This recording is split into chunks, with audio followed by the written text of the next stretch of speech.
Bem-vindo ao Direito em Foco. No programa de hoje falaremos sobre benefícios do INSS, cujos nomes confundem o público em geral. E para tratar do assunto de maneira bastante didática, recebemos o advogado especialista em direito previdenciário, Dr. Rafael Cimino. Olá, Rafael, seja bem-vindo, meu amigo. Olá, Salim. Olá, amigos. É sempre um prazer estar com vocês. Vamos lá. Ótimo, então vamos lá, Rafael. Se eu falar em auxílio acidente ou auxílio doença acidentário, eu estou falando aí de um só benefício ou essas expressões são sinônimas e se referem a um só benefício? Como é que é isso? Explica, porque nem eu estou conseguindo entender esse negócio direito. Beleza, Salim, vamos lá. Bom, segundo prevê a legislação, auxílio doença é um benefício pago pelo INSS aos segurados que são empregados ou também aos segurados que não são empregados, ou seja, os autônomos, segurados especiais, facultativos, né? No caso do empregado, aquele que sofreu algum acidente ou adoecer, né, de uma situação que não tenha a ver com a relação do trabalho, e esse afastamento por conta dessa doença, por conta desse acidente, vai impor a ele um período maior que 15 dias de afastamento, ok? Nesse caso, ele é considerado de auxílio-doença previdenciário, auxílio-doença comum, ou seja, ele está tendo, então, uma doença ou um acidente que não tem nada a ver com o trabalho. Vamos imaginar o seguinte exemplo aqui.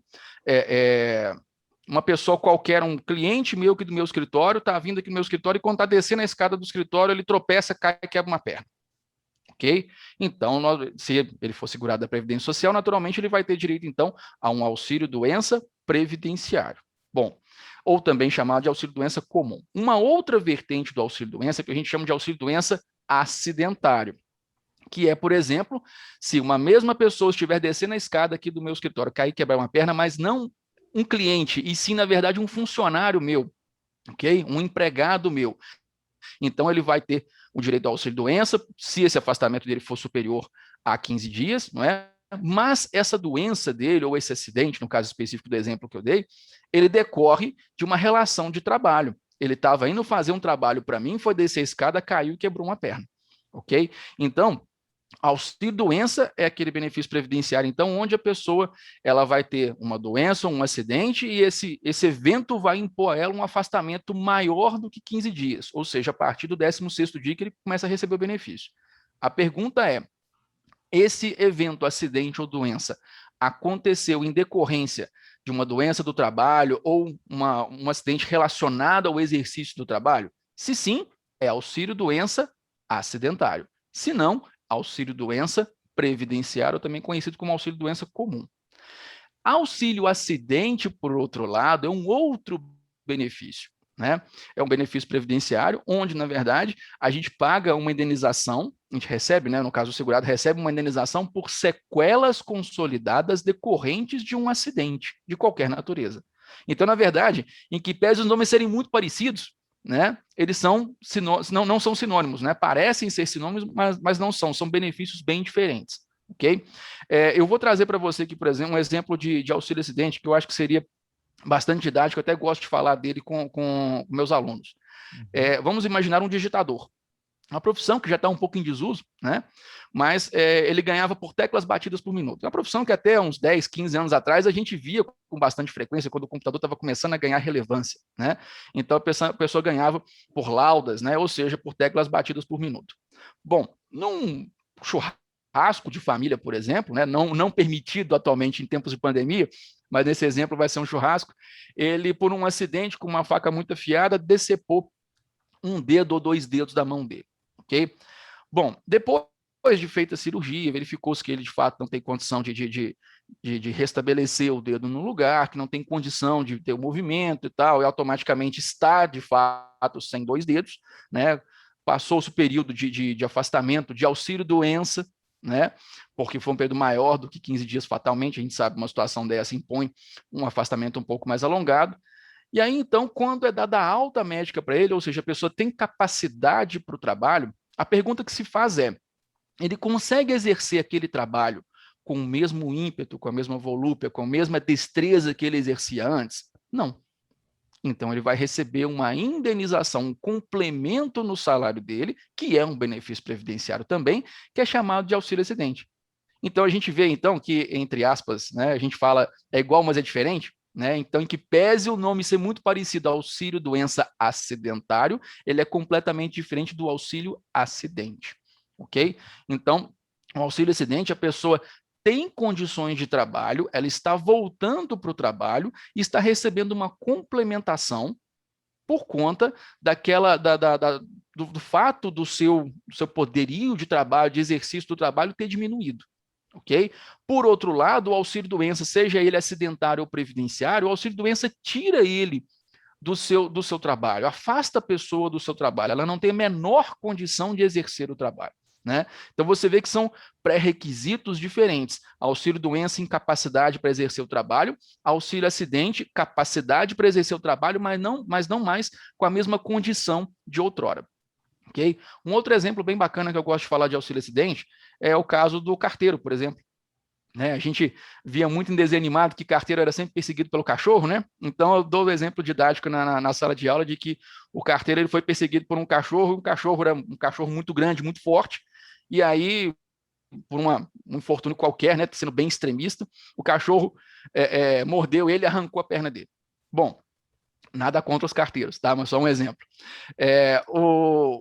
O carteiro, depois de um longo período de recuperação e tal, ele pode colocar uma prótese, ele está andando, joia. Ele tem capacidade de trabalho? Tem capacidade de trabalho. Mas será que ele tem condições de sair andando quilômetros e quilômetros pela cidade, subindo morro, descendo morro, igual ele fazia antigamente para entregar as cartas? Não.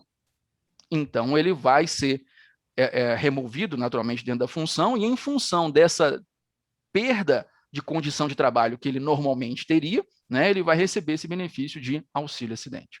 Tranquilo?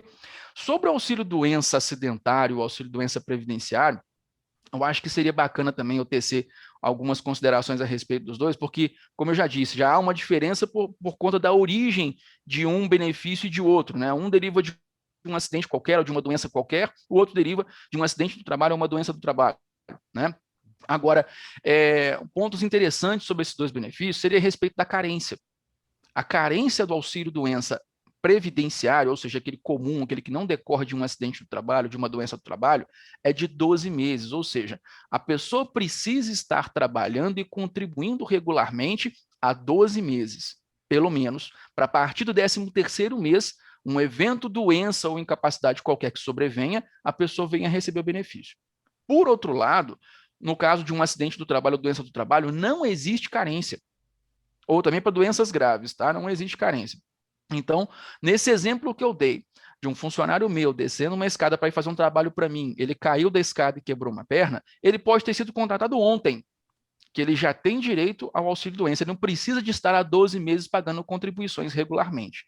Por outro lado, se for um cliente meu que está descendo a escada, tropeçou e quebrou a perna, ele vai precisar de estar pagando contribuições, ter pago já para o INSS 12 meses de contribuição no mínimo. Okay? Uma outra diferença bem interessante é com relação à estabilidade. Um auxílio-doença acidentário, ou seja, a pessoa que se acidentou no trabalho, teve uma doença do trabalho, além dela não precisar de ter a carência, ela tem, depois que ela retornar ao trabalho, uma estabilidade de 12 meses. Estabilidade não é garantia do emprego. O empregador, vale a gente lembrar bem aqui, que o empregador, no seu poder diretivo, ele tem a liberdade de contratar ou de demitir quem quer que seja em qualquer tempo. Né? Só que essa estabilidade impõe ao empregador um dever de indenizar os meses correspondentes. Vamos imaginar ainda nesse exemplo aqui, que essa pessoa, esse funcionário meu que se acidentou e tudo mais, ele ficou um período afastado, recebeu o auxílio-doença acidentário, se recuperou e voltou ao trabalho. Bom, vamos imaginar que por uma circunstância, sabe-se lá qual que seja, eu desejei demitir essa pessoa. Eu preciso observar o seguinte, tem quanto tempo que essa pessoa voltou ao trabalho depois do auxílio-doença? Tem 3 meses, por exemplo, tem 4 meses. Ok, você tem 4 meses, quer dizer que ele tem 8 meses de estabilidade pela frente. Eu posso demiti-lo agora e indenizar os 8 meses para frente, ou posso ficar com ele esses 8 meses até o fim da estabilidade e depois demiti-lo normalmente. Ok? Então, ele tem uma estabilidade de 12 meses e estabilidade não significa garantia de emprego. Não bastante, esse funcionário meu que está afastado porque caiu e quebrou a perna, além dele ter estabilidade de 12 meses, durante o período de afastamento dele, eu sou obrigado a pagar o FGTS dele. Ok? Por quê? porque o auxílio-doença dele, porque o problema de saúde dele decorre de um trabalho que ele estava exercendo para mim. Então, além de ter que arcar com a estabilidade, eu preciso arcar com os pagamentos mensais do FGTS como se estivesse sendo mantido o trabalho normalmente.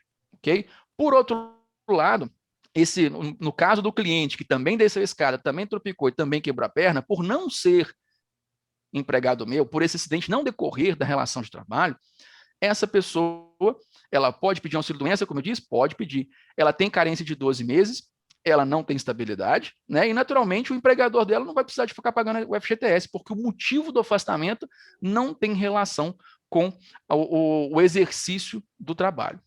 Ok? Bom, Salim, uma outra coisa a respeito do auxílio-acidente, que eu acho que vale a gente, está me esquecendo de abordar aqui. O auxílio-acidente ele é recebido pelo segurado desde o fim do auxílio-doença dele, né? Vai ser acumulado, então, com o seu salário, né? Vai ser uma complementação, e essa complementação vai acompanhá-lo até o momento da sua aposentadoria. O que eu quero dizer com esse momento da aposentadoria? Quando ele for completar a idade de 65 ou 62 anos, por exemplo, né? Ele vai poder pedir aposentadoria para o INSS e aí encerra o auxílio-acidente. Então, se a pessoa se acidentou hoje com 40 anos de idade, até a data da sua aposentadoria, aos 62 ou 65, se for homem, a pessoa vai estar recebendo o auxílio-acidente, ok? E isso vai entrar naturalmente na base de cálculo do valor do benefício dele. O que eu quero dizer com isso? Vamos imaginar o caso do carteiro, né? Ele tem um colega que entrou na função de carteiro junto com ele, há 5 anos atrás, por exemplo, né? Os dois ganhavam o mesmo salário, tinham a mesma carga horária, mas aí depois que aquele carteiro que teve a perna decepada por um cachorro muito violento voltou ao trabalho e passou a receber o auxílio-acidente, em caixa, mensalmente, começou a entrar mais dinheiro no bolso dele do que do colega que não teve o acidente. Aí você fala assim, poxa, isso é injusto. Sim e não. A gente sabe que, infelizmente, na sociedade que a gente vive, a possibilidade de ascensão de um deficiente não é da mesma ascensão na carreira, né, em carreiras do modo geral, não é da mesma forma que a possibilidade de progressão de uma pessoa que, em tese, entre aspas e muitas aspas, seria normal. Né? Infelizmente, a gente sofre desse preconceito, isso é uma coisa odiosa na nossa sociedade, mas é um fato. E, graças a Deus, o auxílio-acidente compensa isso de alguma forma. Né? Então, o auxílio-acidente ele vem como uma indenização pela perda da condição plena de trabalho, mas também para reduzir um pouco algumas desigualdades que os deficientes acabam enfrentando, né? Ou que aqueles que estão sequelados por algum acidente acabam enfrentando. Ok? Acho que, em suma, seria isso. É bom, resumindo, então, auxílio-acidente, auxílio-doença acidentário parecem iguais, mas são bem diferentes. Muito bom, doutor. Agora a gente entendeu tudo direitinho, está muito bem explicado. Muito obrigado, viu? Que é isso, sempre à disposição. Se você tiver alguma dúvida ou quiser sugerir algum tema para o Direito em Foco, é só entrar em contato pelo WhatsApp, código de área 32 99903 9974. Vale lembrar que, pelo grande volume de mensagens, a equipe do Direito em Foco pode demorar até um pouquinho aí para responder, mas, olha, jamais vai deixar alguém sem resposta. Canal Bol, aqui tem conteúdo de qualidade.